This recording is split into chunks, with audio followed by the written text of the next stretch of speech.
어, 에베소서 말씀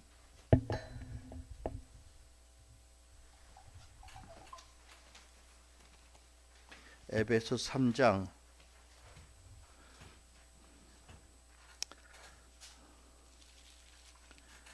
14절에서 3장 끝절까지 21절까지 우리 합독하겠습니다.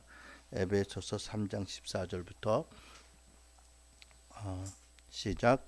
이러함으로 내가 하늘과 땅에 있는 각 족속에게 이름을 주신 아버지 앞에 무릎을 꿇고 비노니 그 영광의 풍성을 따라 그의 성령으로 말미암아 너희 속사람을 능력으로 강건하게 하옵시며 믿음으로 말미암아 그리스도께서 너희 마음에 계시게 하옵시고 너희가 사랑 가운데서 뿌리가 박히고 토가 굳어져서 너희 모든 성도와 함께 지식에 넘치는 그리스도의 사랑을 알아 그 넓이와 길이와 높이와 깊이가 어떠함을 깨달아 하나님의 모든 충만하신 것으로 너희에게 충만하게 하시기를 구하노라. 우리 가운데서 역사하시는 능력대로 우리의 온갖 구하는 것이나 생각하는 것에 더 넘치도록 능히 하실 이에게 교회 안에서와 그리스도 예수 안에서 영광이 대대로 영원 무궁하기를 원하노라. 아멘. 아멘. 여러분 그 노트 나눠 드린 거 받으셨죠? 그 성구 모음입니다. 이거 내가 기도하면서 하나님 주시는 그런 그 감동으로 설교를 준비하면서도 스스로 나 너무 하는 거 아니야 이런 생각을 해요. 오늘 여러분에게 나눠준 성구가 몇 절이 되는지 모르는데 한 50절은 될 것 같아요. 주일 설교 한 편에 이렇게 많은 성구를 인용하는 게 과역인지 모르겠다는 생각도 있지만 그 하나님이 그 기도를 들으시고 또 생각나게 하셔서 하나님이 주시는 말씀드리라고 믿습니다. 아무튼 지혜와 계시형으로 충만케 하셔서 우리 기도한 대로 들을 수 있는 길을 열어주시고 말씀이 우리 가운데 거룩한 도전과 믿음을 불러일으켜 주시고 또 말씀이 응하는 역사가 우리들 가운데 있기 바랍니다. 그 설교 제목을 사도의 기도 1번이라고 했는데 다음 주에는 1장에 있는 기도를 보려고 합니다. 그래서 1이라고 했는데 보통 이 본문을 사도적 기도 이렇게 붙이는 분들이 많습니다. 그러나 사도 바울이 성령의 감동을 따라 기도했고 성령의 감동을 따라 기록했기 때문에 사실은 하나님께서 바울에게 원하신 바울에게 가르치신 기도이지요. 또 하나님께서 사도 바울을 통해서 우리가 이렇게 기도하길 원하셔서 가르치신 기도라고 생각을 합니다. 그래서 그 의미와 목적이 무엇인지를 알게 되기 원합니다. 우리가 성경의 그 말씀의 뜻을 아는 것은 매우 중요하지요. 또 본문과 같은 기도의 그 내용과 의미와 목적을 알고 바른 믿음으로 기도하면 하나님이 기뻐하실 줄로 믿습니다. 더 나아가서 이 기도가 응답되는 여러 가지 차원이 있는데 그래서 우리에게 응답되는 것이 우리에게 너무나 큰 영광스러운 축복이고요. 또 이 기도가 종말론적으로 교회적으로 이루어지는 것을 위해서 기도하고 동참하는 게 큰 특권이라고 믿습니다. 그래서 그런 면에서 보면 나는 그 역사상 모든 교회가 물론 이 기도를 성경적인 사도적인 기도를 했다고 믿습니다. 그리고 또 주님이 재림 때까지 우리는 이 기도를 계속 해야 될 것이라고 믿습니다. 이 기도가 개인적으로 성도들이 응답되지만 종말적으로 교회론적으로 크게 응답되는 때가 종말에 있기 때문에 그렇습니다. 그래서 이 기도는 양면적인 성격을 가진 기도지요. 기도하는 성도 개인에게도 응답이 되고 또 우리가 포함한 우주적인 교회, 이 땅에 있는 그 그리스도 교회의 마지막 때에 크게 응답이 되는 역사가 있는 양면적인 성격을 가진 기도라고 믿습니다. 엄청난 믿음의 고백을 담은 기도입니다.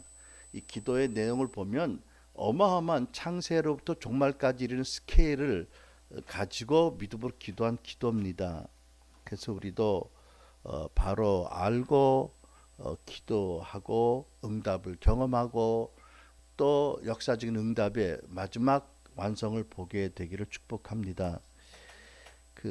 제가 이 메시지 준비하면서 내가 목회 한 30년을 했는데 설교 엄청 했는데 컴퓨터에도 설교 많이 있는데 그대로 못해요. 그래서 어제도 거의 하루 종일 이렇게 기도를 준비를 했는데 기도하면서 이런 생각을 했습니다. 이 메시지가 오늘날 교회에 대해서 낙심하고 상심한 이들에게 소망을 주고 치유를 가져다 줬으면 좋겠다. 이런 생각을 했습니다. 오늘날 우리가 외적으로 들여다 보이는 교회의 연약함, 또 믿기 어려울 정도로 가끔씩 듣게 되는 패역함들, 문제들, 말씀이 바로 가르쳐지고 성령이 은사가 풀어지는데도 일어나는 그런 문제를 보면서 주님을 사랑하는 많은 제자들이 성도들이 마음 아파하고 교회에 대해서 낙심하고 소망을 잃고 있지 않은가 싶은데, 그럼에도 불구하고 하나님의 교회에 대한 경륜이 결국은 그분의 주권적인 능력으로 이루어질 것을 믿으면서 소망을, 사랑을, 믿음을 회복해지기를 기도합니다. 먼저 여러분 16절 우리 본문의 내용의 중요한 점을 같이 보겠는데 16절 우리 같이 한번 읽고 16절의 내용을 같이 생각해 보겠습니다. 시작. 그 영광의 풍성을 따라 그의 성령으로 말미암아 너희 속사람을 능력으로 강건하게 하옵시고. 이 새 번역 성경으로 보니까 이렇게 번역을 했습니다. 따라서 합니다. 우리 여러분 노트에 있죠? 시작. 아버지께서 그분의 영광의 풍성하심을 따라 그분의 성령을 통하여 여러분의 속사람을 능력으로 강건하게 해주시고. 사도 바울은 성령의 감동을 따라 이렇게 기도했습니다. 하나님 아버지의 영광의 풍성하심을 따라 하나님의 성령님을 통해서 여러분들의 속사람을 강건하게 해주십시오 라고 기도했습니다. 여러분, 성령께서는 믿는 신자들 모두에게 같이 와 계세요. 그죠? 여러분에게 내 안에 계십니다. 그분 성령께서 우리 안에서 여러 가지 일을 하시고 우리 삶을 통해서 여러 가지 마치 예수님이 그 제자들과 함께 계셨던 것처럼 보이지 않지만 하고 계시는데, 그렇게 하시는 근본 목적이 무엇이냐? 여기서 보면 우리 속사람이 강건해져서 또 교회가 강건해져서 우리 개인과 교회의 믿음으로 부활하신 그리스도의 왕 되신 그분의 임재, 영속적인 임재와 다스림이 가능하도록 준비하는 것이다. 이렇게 말씀을 하고 있습니다.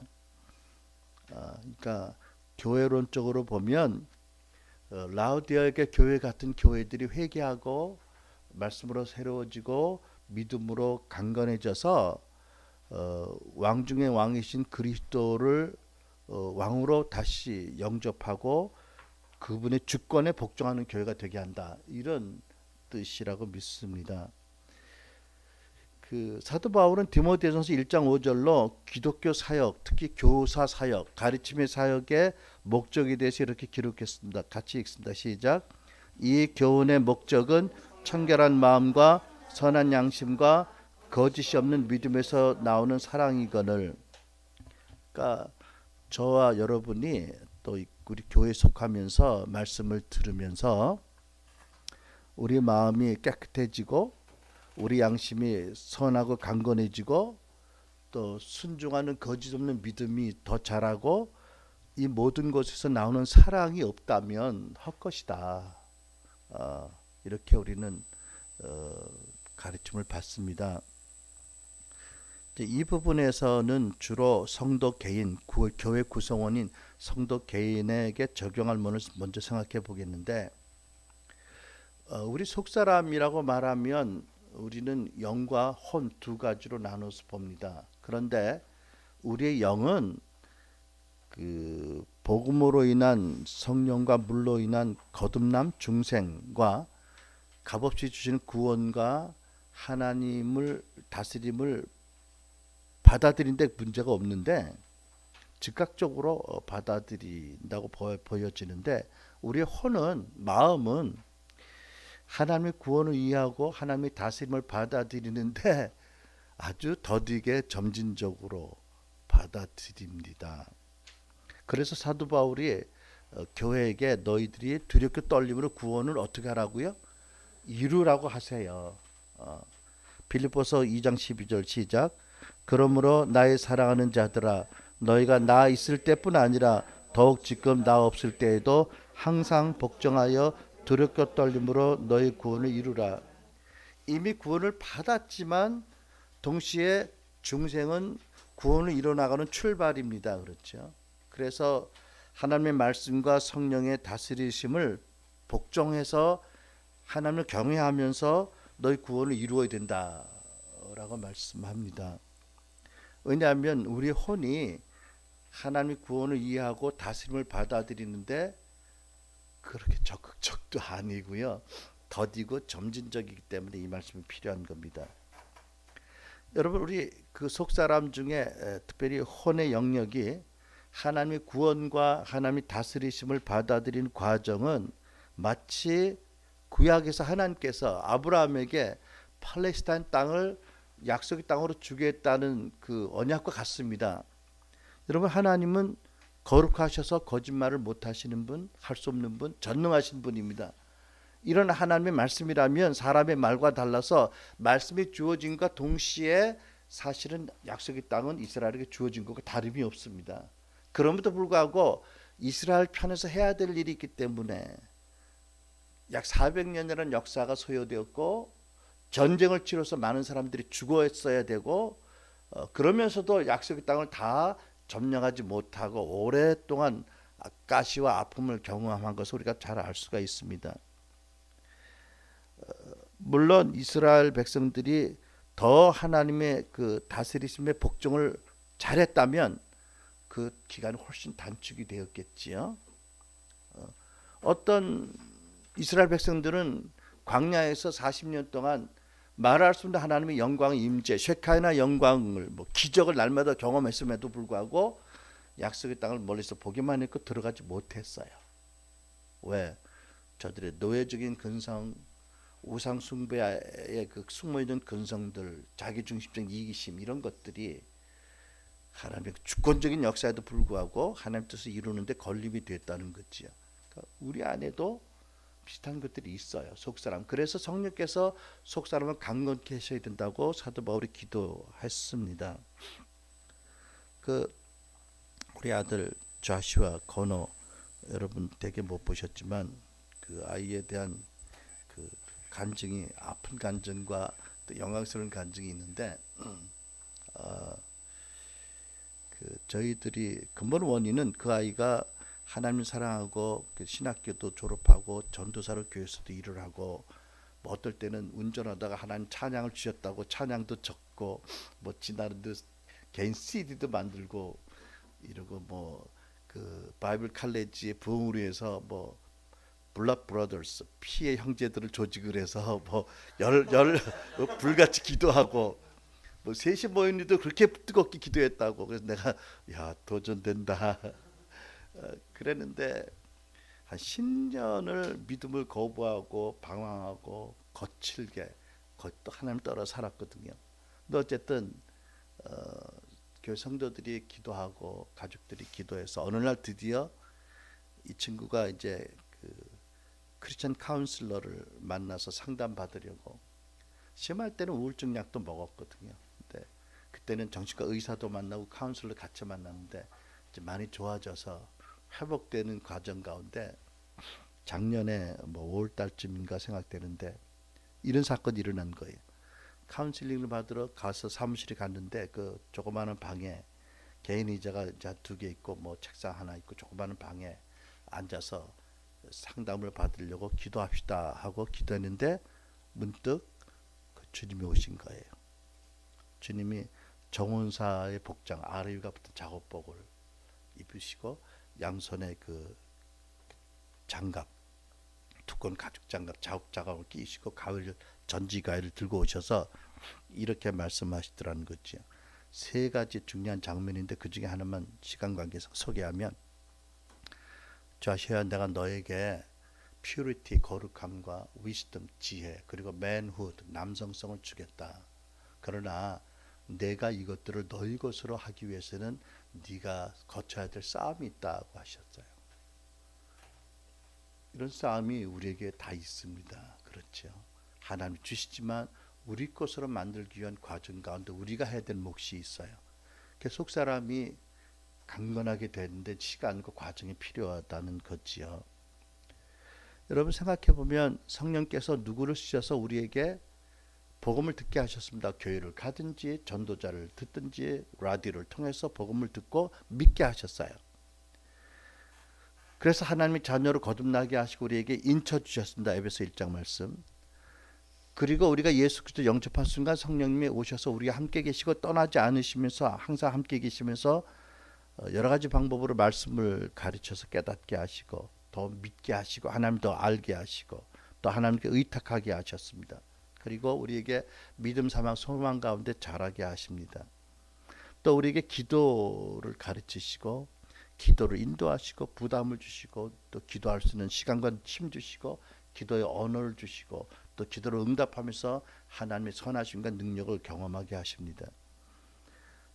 또 기도 중에 나 개인과 우리 가정과 우리 교회와 이 나라에 대한 하나님의 뜻을 알게 하시고 그것이 이루어지도록 기도로서 우리의 몫을 다해야 되는 것도 알게 하시고 이루게 하십니다.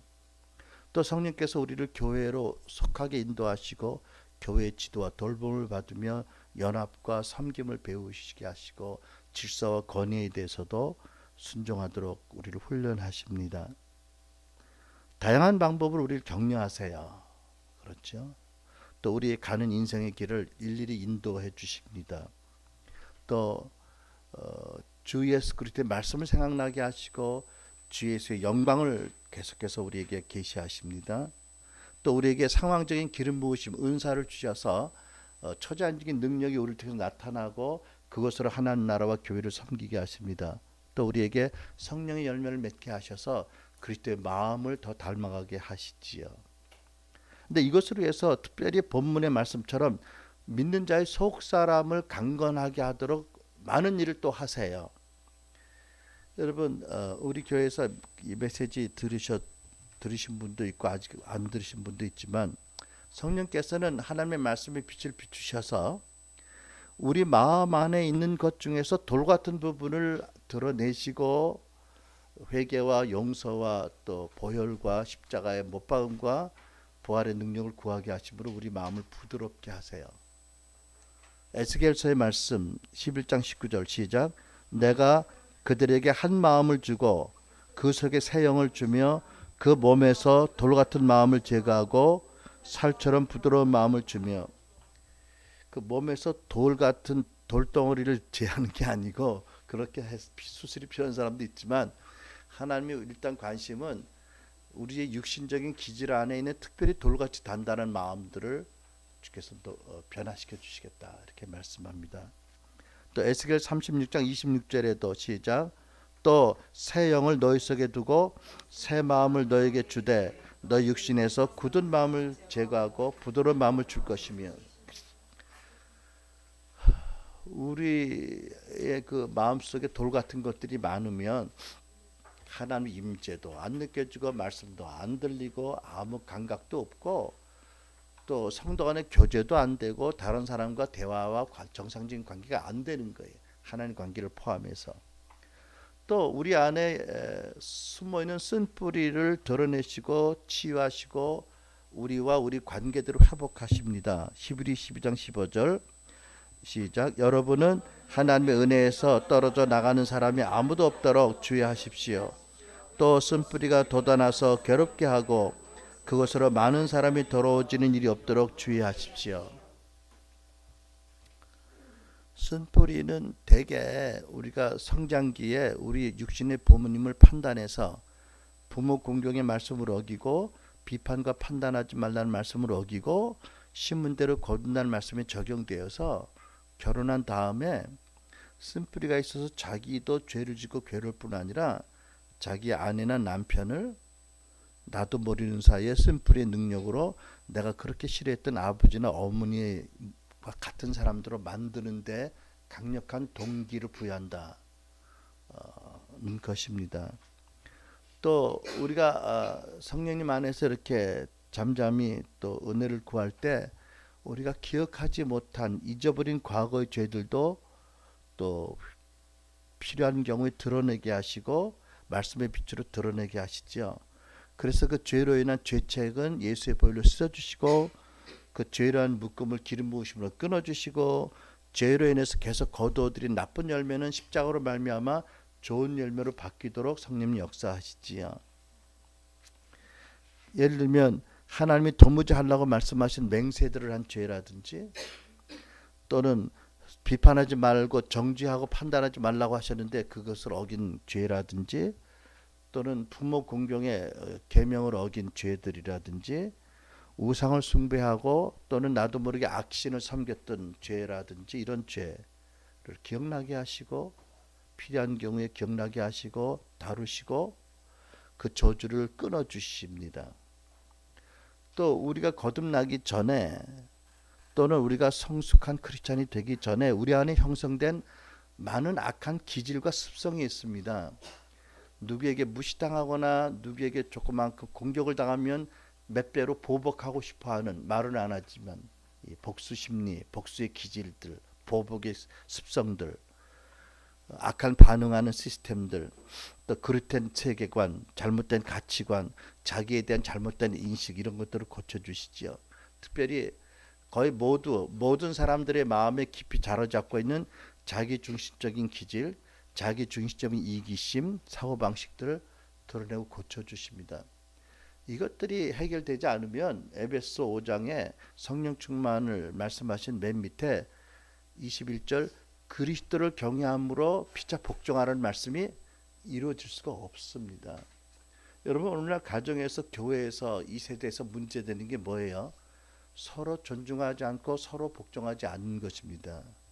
서로가 왕노릇 하려고 그러고 자녀 세대는 부모 세대를 거역하고 서로가 충돌하는 것, 어쩔 수 없이 꿀려서 말을 못해도 그 안에 부글부글 끓어오는 것들 있지요. 그래서 성령님은 마치 구약의 에스더가 준비하듯이 우리를 준비하게 하십니다. 여러분 에스더 아시잖아요, 그죠? 새로운 왕비를 뽑으려는 왕의 이제 면접 심사가 시작됐어요. 그 나라 그 거대한 제국에서 정말 어여쁜 아가씨들이 많이 궁중으로 뽑혀왔지요. 그 나라 법에 의하면 그 왕의 면접에 나가서 왕에게 택함을 받은 자가 이제 왕비 후보로 선출 결정되는 거지요. 그런데 그 후보로 나가기 위한 도성에 모인 궁중에 모인 처녀들은 무한도의 돈을 쓸 수 있는 허락이 있습니다. 요즘 말로 unlimited 크레딧 카드를 주어주는 겁니다. 그래서 한 1년 동안 6개월은 몰약과 6개월은 다른 여성 화장품과 또 향유로 자기를 준비하는데 뭐 워낙 그 왕이 돈이 많으니까 뭐 거의 무한도로 쓰고 싶은 대로 쓰게 합니다.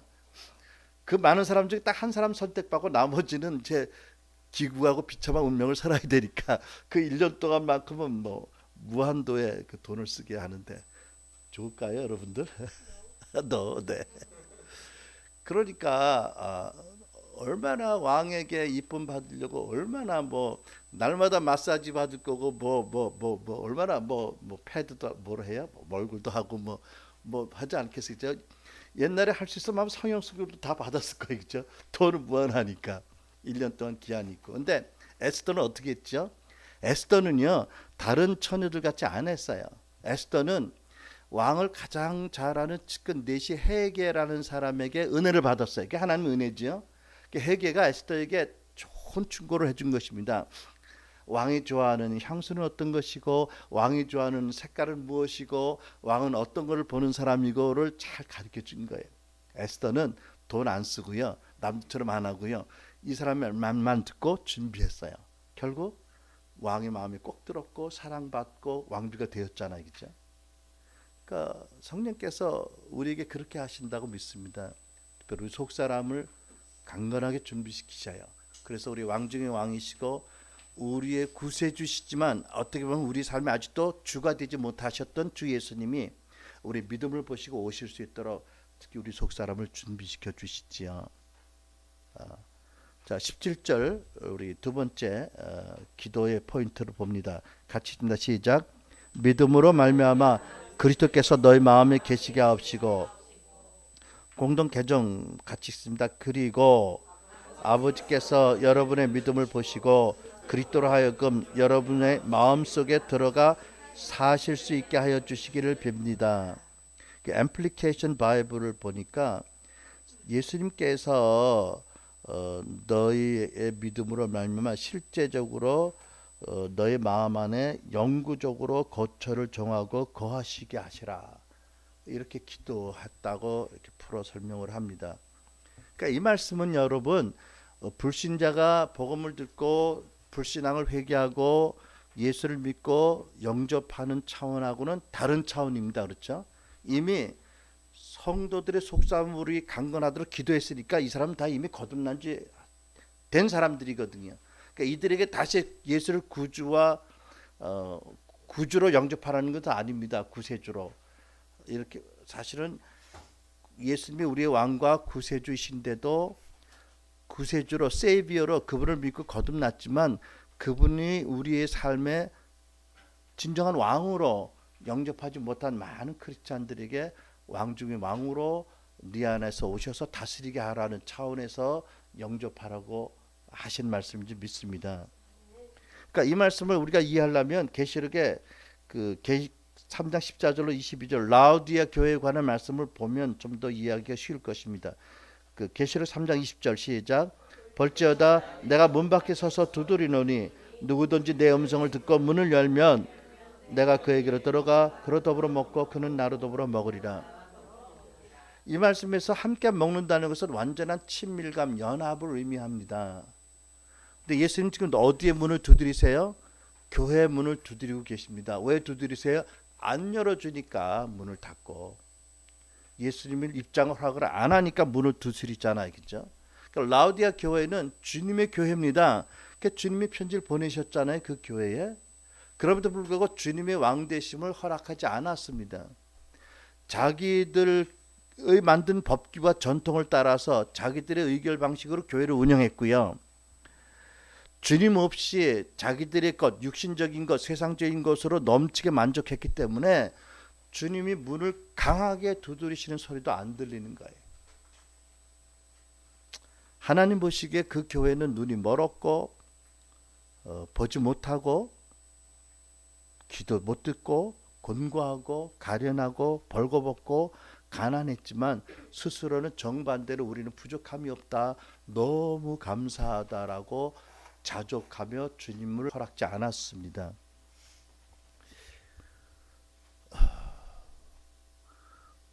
어떤 분들은 이 라우디아 교회가 기독교 역사상 마지막 시대의 교회를 뭐 상징한다 이렇게 푸는 분도 있는데, 글쎄요, 모르겠네요. 중세 암흑 시대의 로만 카톨릭 교회도 뭐 별로 크게 다르진 않았을지 모르겠어요. 그죠? 다행히 하나님께서 당신의 사도들, 개혁자들을 세우셔서 교회를 개혁하셔서 우리가 큰 이전과 다른 교회의 본질을 회복하는 과정이 있지만 아직도 교회가 많지 않을까 싶어요. 저희가 그 한 십몇 년 전인지 정확히 기억이 안 나는데 대전에는 지금 어떤 교회 와서 집회했는데 그때 그때 성령님이 엄청 역사하셨거든요. 근데 참 놀랍게도 그 교회 담임 목사님 사모님과 저희 사모님이 두 분이 한 자리에 옆자리에 나란히 앉아서 거의 같은 걸 본 거예요. 집회 중에. 하나는 뭐냐면 그 교회가 그때는 그 큰 교실 같은 그런 긴 교실 같은 옆에 복도가 있는 건물을 쓰고 있었는데 예수님이 우리가 안에서 집회하는데 밖에서 왔다 갔다 하시면서 창 이렇게 넘어뜨려 보시고 귀에도 이렇게 귀를 대시는 모습. 또 한 분이 본 예수님은 보좌에 앉으셨는데 놀랍게도 X자로 거의 보이지 않는 그런 비단으로 이렇게 묶여 있는. 그래서 제가 그 환상을 보고 듣고 이게 뭐지? 라고 생각했는데 이 말씀이 생각났습니다. 성령께서 지금 놀랍게 역사를 하시고 많은 이적과 표적이 있었는데 치유가, 그 이유는 예수님이 이들의 믿음을 보시고 그 교회에 들어오시도록 하시는 것이다. 아직 주님이 거기에 들어오시지 17절의 단계가 아니다.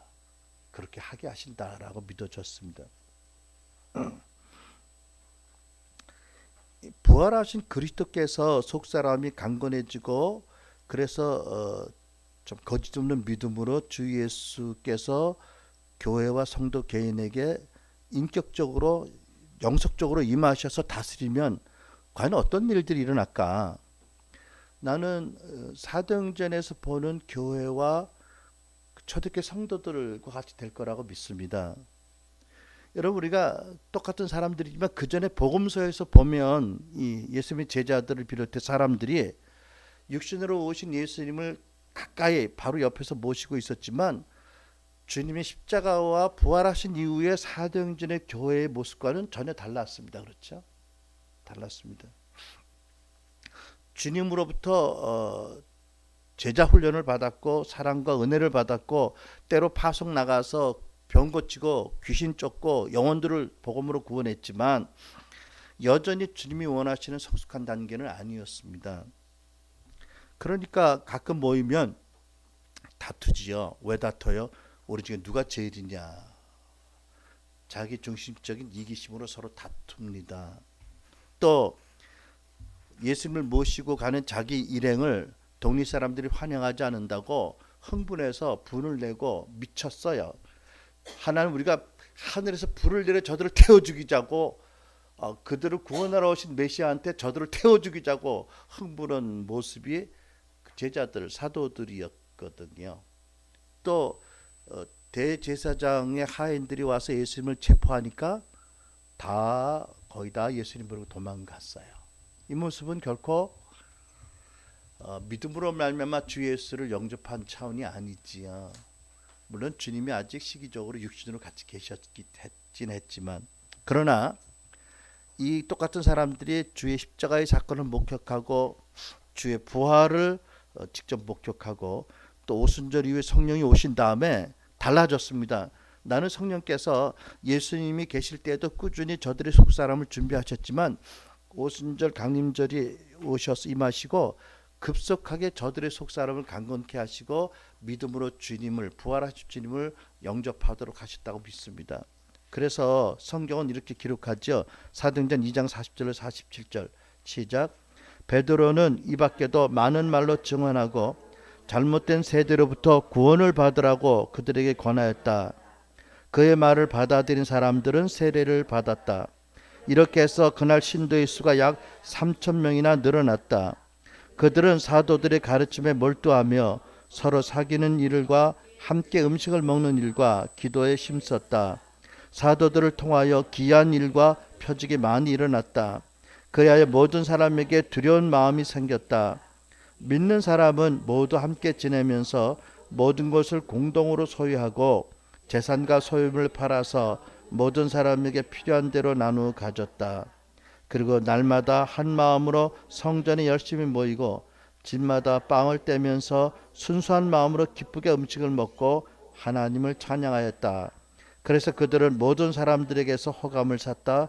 주께서는 구원받는 사람을 날마다 더하여 주셨다. 또 베드로 개인의 경우에 민문의 안진뱅이를 기적적인 권능으로 일으켜 세웠고 뛰고 찬양하게 했습니다. 그리고 사람들이 놀라서 모여들었을 때 사람들이 존경하는 눈초리를 감당하지 못해서 거부했습니다. 그리고 고백하지요. 내 개인의 경건과 능력으로 한 게 아니라고, 내가 믿는 예수가 그 이름으로 하셨다고요. 또 베드로가요, 나중에 백부장 고넬료 집에 갔을 때 그 로마 사람들이 텐데 이 사람들이 베드로가 오니까 무릎을 꿇고 경배를 해요. 베드로가 그걸 즐겼습니까? 아니요. 기절을 했습니다. 왜 이러냐고 나도 같은 사람이라고, 제발 이러지 말라고 하나님 영광을 가로채는 걸 거부했습니다. 여러분, 베드로가 나중에 지나갈 때 그림자만 덮어도 귀신이 나가고 사람들이 병이 낫는 역사가 일어났습니다. 이 모든 일들이 성령께서 베드로와 초대교회의 속사람을 강건케 하시고 믿음을 강건케 하셔서 주 예수께서 그들 안에 부활하신 주님이 자리 잡고 계셔서 이렇게 된 거라고 믿습니다. 또 여러분, 무엇보다도 성도들이 이미 읽은 말씀, 모든 것을 공동으로 소유하고 재산과 소유물을 팔아서 서로 필요한 대로 나누어 갖고 날마다 한 마음으로 열심히 모이고 순수한 마음으로 기쁘게 음식을 먹고 찬양했다. 이건 참 놀란 모습이지요. 예, 왜냐하면 저들의 속사람이 강건해지고 믿음으로 준비되어서 예수님이 그들 안에 마음 안에 임하시면 예수님께서 본문의 말씀 보면 십자가로 확증하는 하나님의 사랑을 부어주신다고 했습니다. 부어주셔서 사랑을 알게 하셔서 이렇게 된 거지요. 그죠? 그러니까 이 사람들이 이렇게 변화되지. 어떻게 사람들이 이렇게 될 수가 있어요? 로마서 5장 8절, 우리가 아직 죄인 되었을 때에 그리스도께서 우리를 위하여 죽으심으로 하나님께서 우리에 대한 자기의 사랑을 확증하셨느니라. 로마서 5장 5절 같이 읽습니다. 시작. 소망이 우리를 부끄럽게 하지 아니하면 우리에게 주신 성령으로 말미암아 하나님의 사랑이 우리 마음에 부은 바 됨이니. 여러분, 이 초대교회 같은 그런 간절한 소망을 가지고 있다면 이것이 결코 부끄럽게 끝나지는 않을 것입니다. 왜냐하면 하나님께서 우리에게 보내신 성령으로 말미암아 당신의 사랑을 부어주시겠다고 약속하시니까 그렇습니다. 여러분, 고린도서 5장 18절 19절 십자가로 나타난 하나님의 사랑을 생각해 봅니다. 시작. 모든 것이 하나님께로서 났으며 그가 그리스도로 말미암아 우리를 자기와 화목하게 하시고 또 우리에게 화목케 하는 직분을 주셨으니 곧 하나님께서 그리스도 안에 계시사 세상을 자기와 화목하게 하시며 그들의 죄를 그들에게 돌리지 아니하시고 화목케 한 말씀을 우리에게 부탁하셨느니라. 저는 이 말씀을 이렇게 해석합니다. 성부 하나님께서는 거룩하시기 때문에 인류의 죄를 대속할 하나님의 어린 양 예수를 대속의 제물로 십자가 못 박으셨습니다. 사람들을 통해서. 그래서 그 죄의 싹슨 사망이라는 율법의 공의가 이루어지게 하셨습니다. 예수님 안에서. 그런데 하나님께서 하나님이 그리스도 안에 계셔서 세상을 자기와 화목하게 하셨다고 말씀합니다. 저는 이렇게 믿습니다. 주님이 십자가에 못 박혀서 돌아가시기 전에 3시간 동안 하늘이 깜깜해지고 천지가 깜깜해졌는데 성부 하나님이 그때 당신의 보좌를 떠나오셔서 그 아들 예수, 십자가 달 예수 안에 들어가셔서 예수가 당하는 모든 죄와 고통을 당신이 스스로 받으셨다. 그래서 세상을 용서하셨다. 그리고 우리에게 당신과 세상을 화목케 하는 직책을 주시고 복음을 주셨다 라고 믿습니다. 그래서 이러한 사랑을 그리스도의 임재를 받아들이는 그리스도가 그 믿음으로 거하는 교회와 성도 개인에게 이런 사랑이 부어지게 됩니다. 그래서 우리는 압니다. 누가 제일이냐고 서로 다투던 제자들이 변화되어서 하나님의 사랑을 부음받아서 사랑의 줄에 묶임받아서 베드로와 또 많은 제자들이 사도들이 자기들을 환영하지 않고 의심하고 무시하거나 박해하는 불신자를 찾아가서 하나님의 사랑을 전하고 하나님 나라 복음을 전하는 데 일생을 들였습니다. 또 교회 안에서도 사도 바울 같은 경우에 특별히 자주 의심을 당하고 권위를 무시당하고 또 저들을 많이 비난하는 사람들이 있었지만 결코 교회를 외면하지 않고 하나님의 사랑을 품었습니다. 심지어 가까이 따르는 제자들의 배신을 받아도 저들을 용서할 뿐만 아니라 저들을 마음과 기도로 품어서 저들의 회복을 위해서 늘 기도했습니다. 그리고 고린도서 5장 13절 14절에 이렇게 기록했습니다. 시작. 우리가 만일 미쳤어도 하나님을 위한 것이요 정신이 온전하여도 너희를 위한 것이니 그리스도의 사랑이 우리를 강건하시는도다. 그들 안에 계신 마음 안에 계신 그리스도가 사랑을 부어주시니까 이 사랑으로 내가 미쳤다면 이렇게 말합니다. 로마서 8장 35절 39절 시작. 누가 우리를 그리스도의 사랑에서 끊으리요 환난이나 곤고나 박해나 기근이나 적신이나 위험이나 칼이랴 기록된 바 우리가 정의의 주를 위하여 죽임을 당하게 되며 도살할 양같이 여김을 받았다 함과 같으니라. 그러나 이 모든 일에 우리를 사랑하신 이로 말미암아 우리가 넉넉히 이기느니라. 내가 확신하노니 사망이나 생명이나 천사들이나 권세자들이나 현재 일이나 장래 일이나 능력이나 높음이나 깊음이나 다른 어떤 피조물이라도 우리를 우리 주 그리스도 예수 안에 있는 하나님의 사랑에서 끊을 수 없으리라. 이 고린도전서 4장 9절로 16절 말씀은 우리가 알고 있는 사도들의 일반적인 모습이 아닌 또 다른 모습을 보여줍니다. 같이 읽습니다. 시작. 내가 생각하건대 하나님이 사도인 우리를 죽이기로 작정한 자 같이 끄트머리에 두셨음에 우리는 세계 곧 천사와 사람에게 구경거리가 되었노라. 우리는 그리스도 때문에 어리석으나 너희는 그리스도 안에서 지혜롭고 우리는 약하나 너희는 강하며 너희는 존귀하나 우리는 비천하여 바로 이 시각까지 우리가 줄이고 목마르며 헐벗고 매맞으며 정처가 없고 또 수고하여 친히 손으로 일을 하며 모욕을 당한 즉 축복하고 박해를 받은 즉 참고 비방을 당한 즉 권면하니 우리가 지금까지 세상의 더러운 것과 만물의 찌꺼기 같이 되었도다. 내가 너희를 부끄럽게 하려고 이것을 쓰는 것이 아니니라. 오직 너희를 내 사랑하는 자녀같이 권하려 하는 것이라. 그러므로 내가 너희에게 권하노니 너희는 나를 본받는 자가 되라. 글쎄요, 요즘 같으면 사도라면 뭐 레드카페트가 쫙쫙 깔리고 뭐 수많은 사람들이 영접하고 뭐 저마다 최고의 레스토랑을 모시고 그러는지 모르겠는데 사도 바울은 전혀 안 그랬네요, 그죠? 근데 요즘 또 뭐 신사주 운동한다고 뭐 이단이라고 하는 사람들 보면 비슷한 핍박은 받네요. 아마 그 전혀 다른 사도들의 모습. 왜요? 하나님의 사랑에 붙잡힌 바 되었거든요. 또 나중에 설명하겠지만 교회를 향한 하나님의 경륜을 이루려는 열정이 있었거든요. 그러니까 그 많은 핍박과 오해를 당하고 모욕을 당해도 참았던 거지요.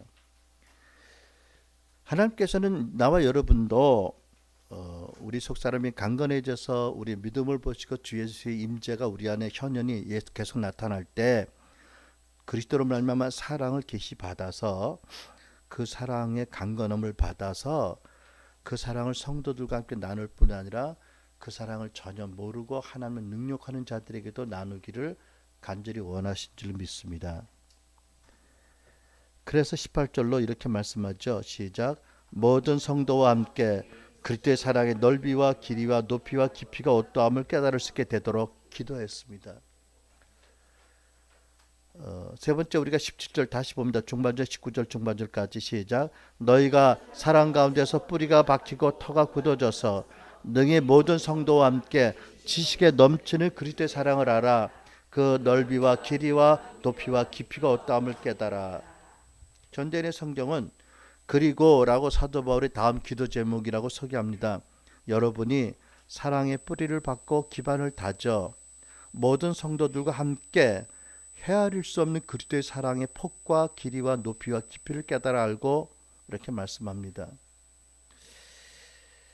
여러분 그래서 성경은 요한일서 4장 19절 우리가 사랑하면 그가 먼저 우리를 사랑하셨음이라고 말씀하고요. 그 하나님은 당신의 말씀을 분명한 말씀을 거역하고 당신에게 등을 돌리고 하나님을 저주하고 조롱한 백성들을 인류를 십자가로 나타나고 성령으로 부으시는 사랑으로 구원하고 변화시키기로 작정하셨습니다. 어떤 학자들은 그 세상의 역사가 바뀌는 세 가지 강력한 힘이 있다. 그것이 첫째는 지식이고 둘째는 폭력이고 셋째는 막대한 재정이다 라고 말했는데 동의하면서도 그러나 사람의 마음을 근본적으로 내면적으로 변화시킬 수 있는 것은 사실은 오직 하나님의 사랑뿐이라고 저는 믿습니다. 우리가 변화된 것도 예수 믿고 부으시는 사랑으로 변화됐지 않아요? 그렇죠? 하나님이 우리에게 와서 위협한다고 우리가 변화되었습니까? 아니요. 성깔 있는 사람들은 아마 하나님께 덤벼들 거예요. 죽을지 모르고. 아닙니다. 상상하지 못할 사랑에 허가 찔려서 우리가 여기까지 끌려온 거지요. 그런 줄 믿습니다.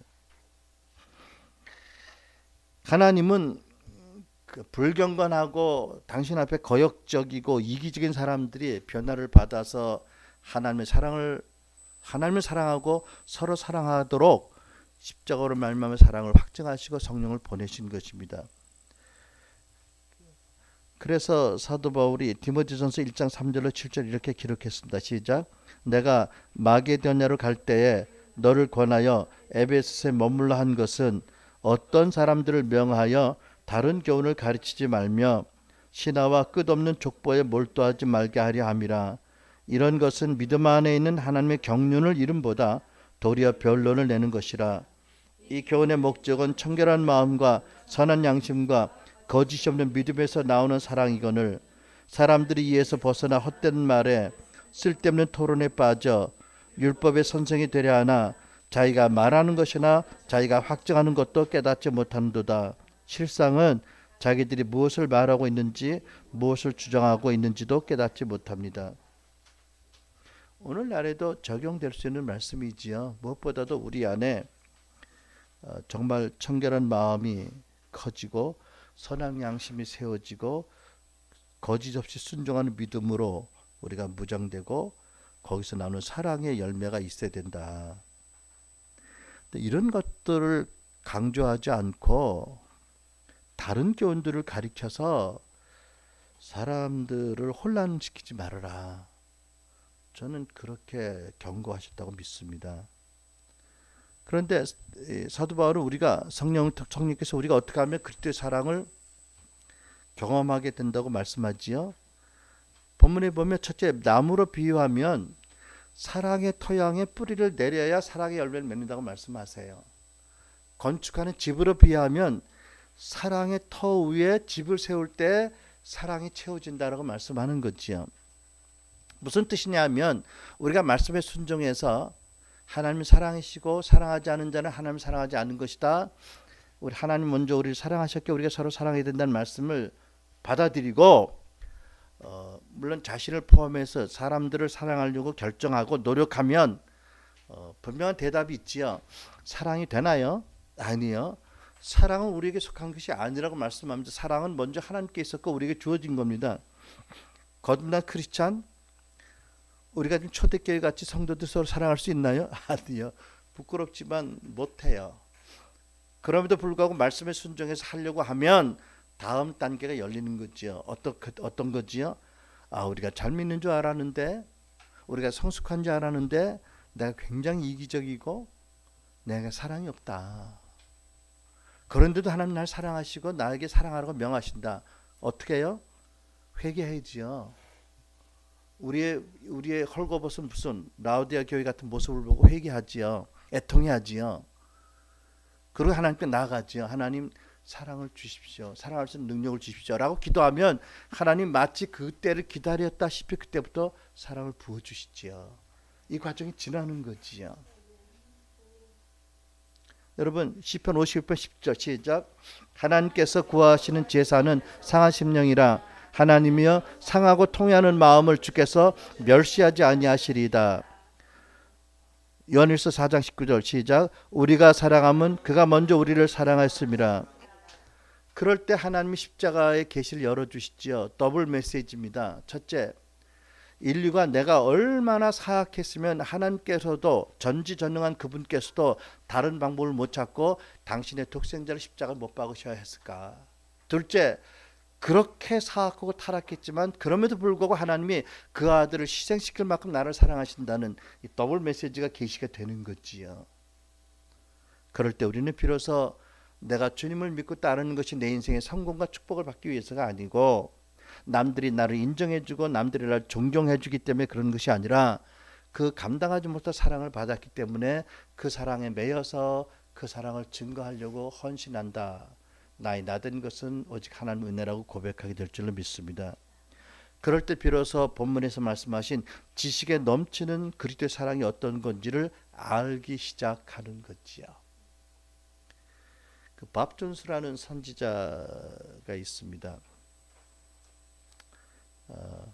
이분의 이 간증이 참 은혜로워서 소개합니다.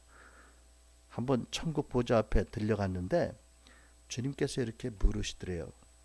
Did you learn how to love? 다른 걸 안 물으시고 이걸 묻더래요. 너는 사랑하는 것을 배웠니? 라고 물으시더래요. 돌아와서 이 간증을 한 거예요. 와, Did you learn how to love? 어떻게 사랑해요? 사랑하려고 결단해야 됩니다. 그러면서 정직하게 자기를 봐야 됩니다. 자기 안에 사랑이 없는 것을 고백해야 됩니다. 회개하고 애통해야 됩니다. 그리고 사랑을 부어주시도록 사랑할 수 있는 능력을 달라고 해야 됩니다. 그럴 때 사랑을 배우지요. 그렇게 사랑을 하면 내가 했다고 내가 너한테 어떻게 했는데 네가 나한테 이렇게 하니? 라는 말이 안 나오겠지요. 사랑이 빚진 자로 묶여지겠지요. 여러분, 지식에 넘치는 그리스도의 사랑의 넓이와 길이와 높이와 깊이란 역설입니다. 아니, 지식에 넘치는, 그러니까 우리가 헤아릴 수 없는 걸 어떻게 알아요? 그런데도 하나님 헤아릴 수 없는 그 높이와 깊이와 길이와 넓이를 경험적으로 더 알아가라고 말씀한 줄 믿습니다. 여러분, 사실 이 세상을 믿는 예수의 제자로 살아가는 우리에게 가장 시급한 일 중 하나가 뭔지 아세요? 저는요, 십자가로 증거하고 말씀에 기록된 하나님의 사랑을 경험하는 일이라고 믿습니다. 성령으로 부으시는 사랑을 경험하는 것을 믿습니다. 이것을 경험하면 나머지 문제는 부차적인 거지요. 그렇게 중요하고 사활적인 게 아니잖아요. 그죠? 내가 하나님의 엄청난 사랑을 받고 있는 존재다. 내 스스로 보기에 내가 구멍이 많고 부족이 많고 게을러도 하나님 마치 나를 당신의 독생자 아들같이 사랑하신다 라는 것이 고백이 되어질 수 있다면 그 뭐 다른 게 뭐가 문제가 되겠어요. 그죠? 저는요, 전도할 때 늘 강조하는 게 하나님 사랑입니다. 행복하기 원하세요? 행복하기 원하면 사랑을 받아야 되지요. 사랑해 할 수 있어야 되죠. 그게 오직 예수 안에서 하나님 사랑 받으면 된다고. 하나님 당신을 너무너무 사랑하셔서 독생자를 주신다고. 그 사랑을 경험해 보라고. 그러면 그 사랑에 물불 안 가리게 될 수 있잖아요. 그죠? 우리 첫사랑을 잃어버려서 그 회개하는 기도를 하는 것이 우리의 입장이지만 정말 저 경우도 보면 처음 예수 믿고 그 사랑을 경험했을 때 말로 할 수 없는 영광스러운 기쁨이 있었거든요. 마치 뭐 구름을 밟고 다니는 듯한 6개월. 그 다음에 성령께서 내 속사람을 이제 강건케 하시고 드러내시니까 비명소리가 절로 나오기 시작을 했는데 그래도 그것을 견딜 수 있는 게 그 사랑의 체험이잖아요. 그죠?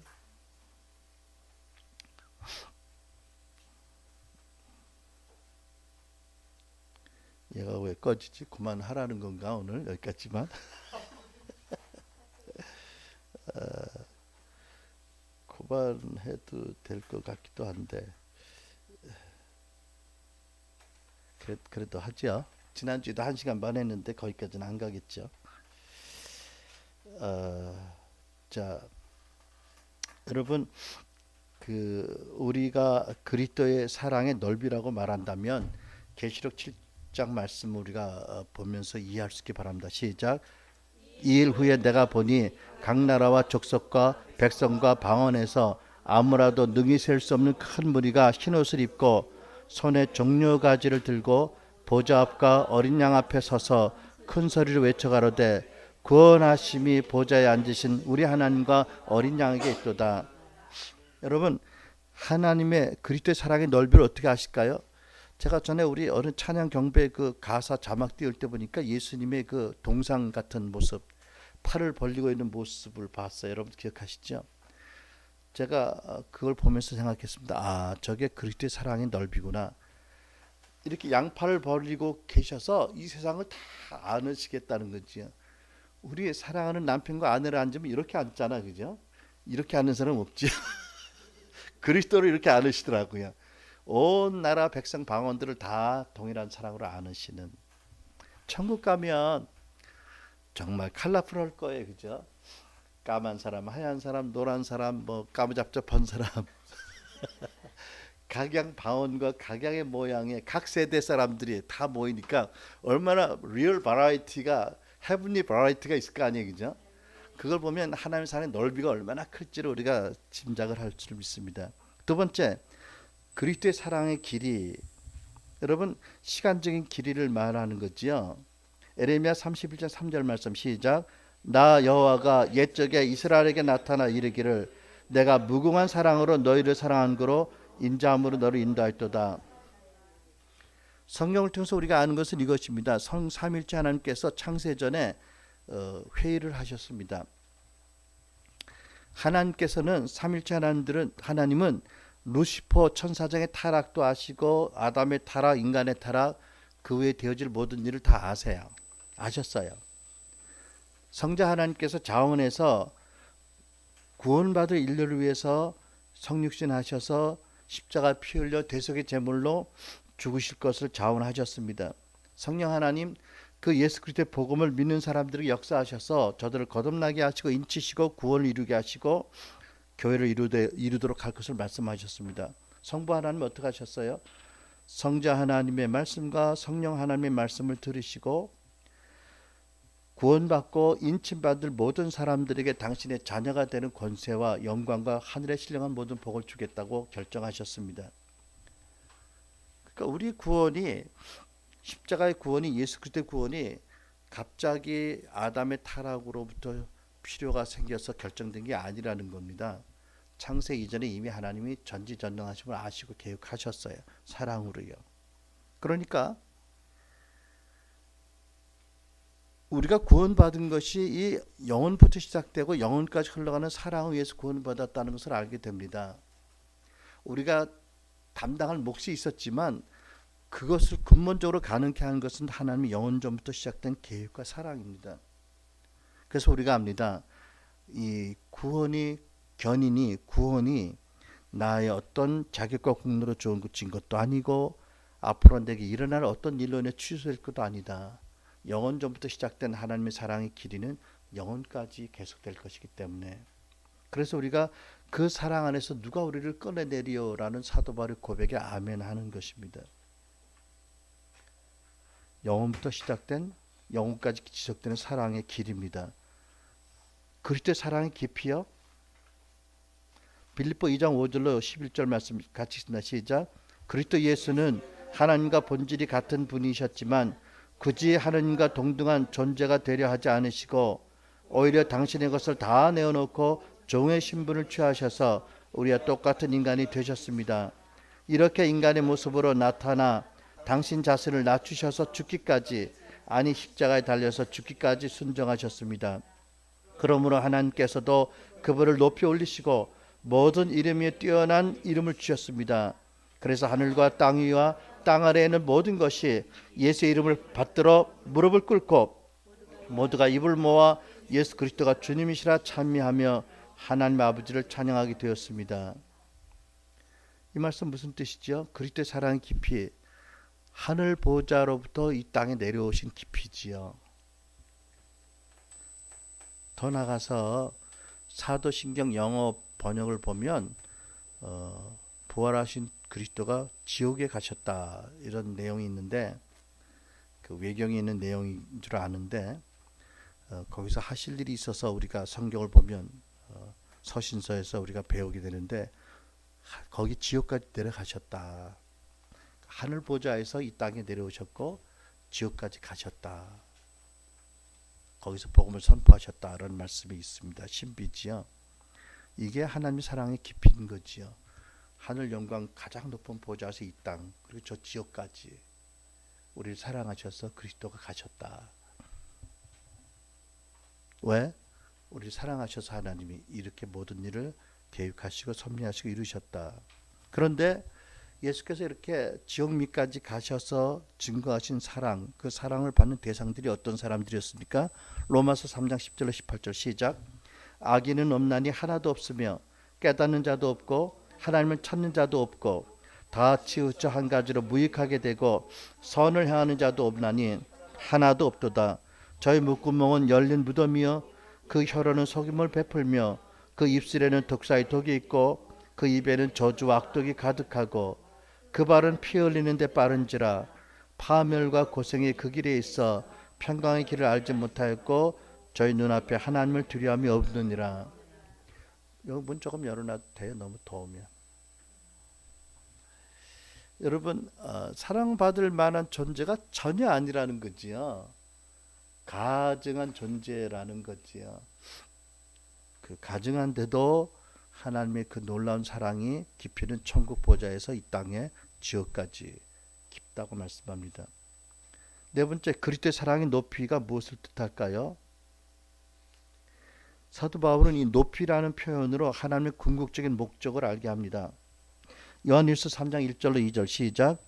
아버지께서 우리에게 얼마나 큰 사랑을 주셨는지 생각해 보십시오. 하나님께서 우리를 당신의 자녀라고 일컬어 주셨으니 우리는 하나님의 자녀입니다. 사랑하는 여러분, 이제 우리는 하나님의 자녀입니다. 앞으로 우리가 어떻게 될지는 아직 밝혀지지 않았습니다만 그리스도께서 나타나시면 우리도 그와 같이 될 것을 압니다.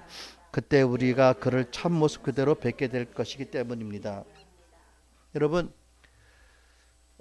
하나님은 우리에게 성령님을 보내셔서 성령 안에서 우리가 예수 그리스도와 하나 되게 하셨습니다. 그래서 그분의 십자가의 죽으심, 그분의 부활, 또 승리, 승천, 이 모든 것이 우리 것이 되게 하셨고 예수 그리스도의 모든 권세와 복락도 우리 것이 되게 연합케 하셨습니다. 그리고 세상 끝날에 이제 하나님께서는 우리가 예수 그리스도를 완전히 닮도록 하시겠다, 영화롭게 하신다고 말씀합니다. 또 동시에 에베소 2장 6절의 말씀은 우리를 함께 일으키사 그리스도 예수 안에서 함께 하늘에 앉히실 거라고 말씀합니다. 그래서 우리가 항상 주와 함께 있을 것이다. 여러분, 그 사랑의 높이가 어떤 거지요? 이 가증한 죄인들이, 지옥에 던져질 죄인들이 들려지되 어디까지 들려집니까? 예수를 닮아 변화되고 영화되고 그리스도의 보좌에 함께 앉히는, 세상 끝까지, 우주 끝까지 가장 높이 높여진다고 말씀합니다. 그러면 우리가 이러한 그리스도의 사랑의 넓이와 길이와 높이와 깊이를 알려면 어떻게 될까요? 첫째, 그리스도의 사랑을 기록한 성경을 읽고 자주 묵상해야 되겠죠.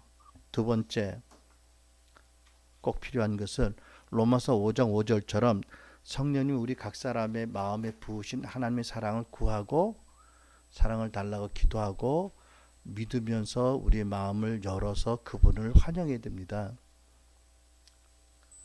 성령을 환영하지 않고는 이 그리스도의 사랑의 높이와 길이와 넓이와 길이를 알 수가 없는 거지요. 왜? 예수께서 내가 너희를 떠나는 것이 너희에게 유익이다. 내가 가야 아버지께서 너희에게 보혜사 성령을 보내신다고 말씀하셨고, 보혜사가 오시면 그 사랑을 받도록 우리를 강건케 하시고, 부활하신 주님이 오시면 어마어마하고 말할 수 없는 거룩한 영광스러운 사랑을 보이시기 때문입니다.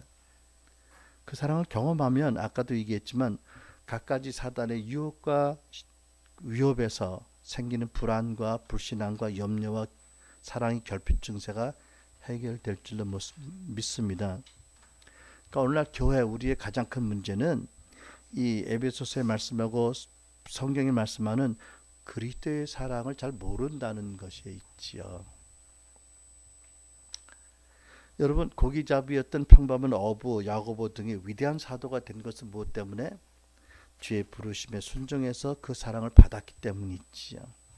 하나님께서 우리에게도 동일하게 그런 일을 하기 원하십니다. 그래서 로마서 5장 6절로 6절 그리고 8절 이렇게 기록되어 있습니다. 시작. 소망이 부끄럽게 아니하면 우리에게 준 성령으로 말미암아 하나님의 사랑이 우리에게 부은 바 됨이니 우리가 아직 연약할 때에 기약대로 그리스도께서 우리를 위하여 죽으셨도다. 우리가 아직 죄인 되었을 때에 그리스도께서 우리를 위하여 죽으심으로 하나님께서 우리에 대한 자기의 사랑을 확증하셨느니라.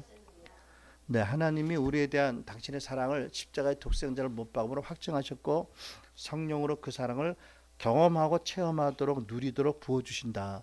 그러니까 성령을 인격적으로 인정하고 성령께 우리 마음을 열어드리고 성령이 하신 일을 동의하고 환영해야 됩니다. 성령을 제한해서는 이것을 경험 못하는 거지요. 그런데 여러분, 성령이 부으시는 사랑을 환영하고 은사는 거북해하고 말이 안 돼요. 그분 한 분을 어떻게 나눠서 부분적으로 환영하고 부분적으로 걸러내요 우리가. 이게 문제가 있어요. 이게 문제가 있는 거지.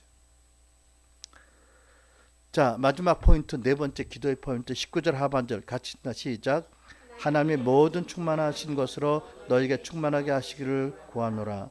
공동 개정은 시작. 이렇게 해서 여러분이 완성되고 하나님의 계획이 온전히 이루어지기를 빕니다.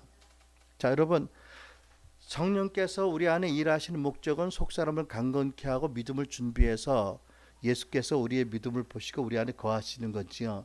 예수님이 오셔서 우리에게 놀라운 사랑을 보이시고 우리를 강건케 하시는 목적이 뭐예요? 결국 성부 하나님의 충만하심을 부어지게 하기 위한 거지요. 그래서 교회로 말미암아 이 공중에서 활동하고 세상에서 활동하는 악한 마귀와 모든 세력들에게 하나님의 각종 지혜가 어떠한지를 교회가 증거케 하기 위한 것입니다. 이것이 하나님의 목적입니다. 여러분, 사도 바울은 이스라엘과 이방인이 예수를 믿는 믿음으로 하나로 지음받은 새 인류가 되어서 교회의 영광을 드러내고 교회를 말미암아 하나님의 비밀의 경륜 에베소 3장 9절을 이루기 위해서 그것을 위해서 부름받고 그래서 사랑의 줄에 묶였고 그래서 죽기까지 그것을 증거한 것입니다. 그래서 사도 바울이 말하죠. 내가 받는 환난은 너희들의 영광이다. 내 환난을 통해서 하나님의 비밀의 경륜이 교회에 이루어지는 것을 내가 보기 원한다는 뜻이지요. 기뻐한 거지요. 여기서 말씀한 하나님의 비밀의 경륜이 뭐죠? 에베소 3장 9절 14절 본문 바로 앞입니다. 같이 있습니다. 시작. 만물을 창조하신 하나님 안에 영원전부터 감춰져 있는 비밀의 경륜이 무엇인지를 모두에게 밝히게 하셨습니다. 하나님께서는 이제 교회를 시켜 하늘에 있는 통치자들과 권세자들에게 하나님의 갖가지 지혜를 알게 하려고 하시는 것입니다. 이 일은 하나님께서 우리 주 그리스도 예수 안에서 성취하신 영원한 뜻을 따른 것입니다. 우리는 그리스도를 믿음으로써 그분 안에서 확신을 가지고 담대하게 하나님께 나아갑니다. 그러므로 여러분은 여러분을 위하여 당하는 나의 환난을 보고 낙심하는 일이 없기를 바랍니다. 내가 당하는 환난은 여러분에게는 영광이 됩니다.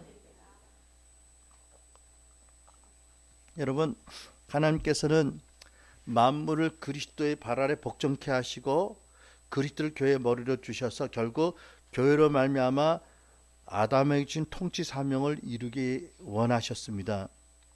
에베소 1장 22절의 말씀처럼 만물 곧 마귀를 포함한 만물이 그리스도의 발 아래 복종케 하시는데 그리스도의 몸인 교회가 중요한 역할을 하게 하시는 것입니다.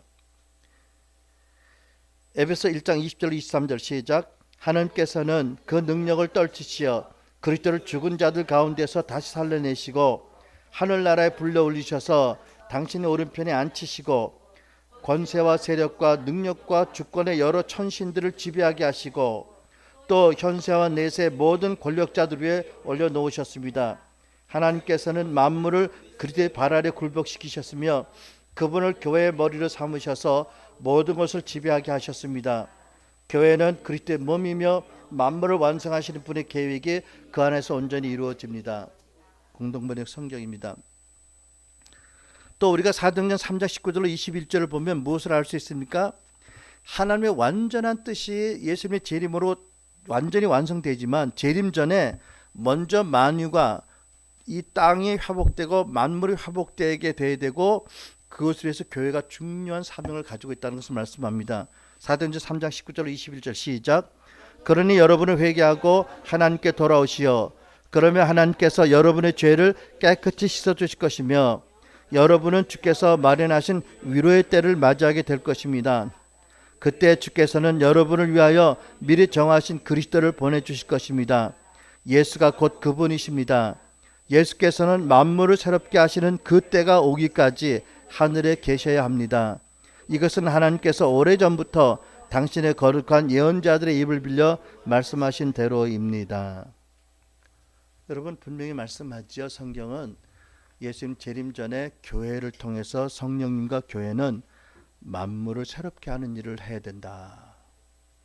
결코 오늘 주어진 책임을 외면하고 막연히 재림하신 주님만을 바라보고 하늘을 바라보면 초대교회 제자들이 그랬다고 책망을 받을 줄로 믿습니다. 내가 보신 그대로 오시리라. 그러나 너희들이 할 일이 있다. 만유를 회복하는 일들은 그리스도의 몸 교회에게 내가 준 영광스러운 소명이다 라고 하나님 말씀한 줄 믿습니다. 믿기 어렵지만 하나님 진리로 말씀하십니다. 하나님께서 이와 같은 놀라운 경륜을 교회에 관해서 갖고 계셨기 때문에 베드로의 신앙 고백을 들으신 예수님께서 우리가 받아들이기 어려운 이런 말씀을 하셨지요. 마태복음 16장 10절로 19절 시작. 예수께서 대답하여 가라사대 바요나 시몬아 내가 복이 있도다. 이를 내게 알게 한 이는 혈육이 아니요 하늘에 계신 내 아버지시니라. 또 내가 네게 이르노니 너는 베드로라. 내가 이 반석 위에 내 교회를 세우리니 음부의 권세가 이기지 못하리라. 내가 천국 열쇠를 네게 주리니 내가 땅에서 무엇이든지 매면 하늘에서도 매일 것이요 내가 땅에서 무엇이든지 풀면 하늘에서 풀리리라. 여러분, 우리는 교회에 대한 인식이 너무 안 좋고 비성경적이고 아픔들이 있어서 맹목이 되어가지고 너무 교회를 함부로 생각하고 함부로 말합니다마는 하나님은 창세전부터 그리스도의 몸된 교회를 통해서 어마어마한 비밀의 경륜을 예비하신 거예요. 결국 교회를 통해서 교회의 본질과 사명을 알고 깨어난 교회를 통해서 마귀를 부끄럽게 하시기 원하시고 만물을 새롭게 하는 내가 맡기겠다. 이것이 하나님 비밀의 경륜이지요. 그 우리가 스스로를 우습게 보고 우리 스스로를 초라하게 보는 교회에 주신 하나님의 사명이고 권세이고 하나님의 창세전부터 예정하신 목적입니다. 그래서 베드로, 신앙 고백하는 베드로에게 내가 너희 믿음의 반석 위에 나의 교회를 세울 것인데 이 교회가 세워지면 음부의 대문이 막 흔들릴 것이다. 사단이 무서워 떨 것이다. 여러분, 우리 교회는 교회가 누구인지를 바로 알아야 될 줄 믿습니다. 교회를 멸시하고 천시한 일을 회개해야 될 줄 믿습니다. 교회에 주신 사명과 권세가 무엇인지 알아야 될 줄 믿습니다. 물론 우리 자신은 아직 초라하지만 여러분 아십시오. 하나님이 말씀하셨으니 성령의 속사람을 강건케 하시고 믿음으로 우리에게 오셔서 다스리실 예수님이 하게 하실 줄 믿습니다. 물론 우리가 해야 될 부분이 있지만 하나님의 사랑이 우리를 강건해서 하게 하실 줄 믿습니다. 그래서 여러분, 교회에 대한 인식이 바뀌어지기 바랍니다. 교회에 대한 우리 고백이 전혀 바뀌어지기 바랍니다. 교회는 그리스도의 몸입니다. 머리 대신 주님의 주권을 인정할 때 교회를 감당할 것은 우지 하나도 없습니다. 교회는 영광스러운 주님의 신부이고 몸이고 교회를 통해서 하나님의 역사를 주관하기 원하시는 거지요. 바로 여러분과 납니다. 기도하시겠습니다.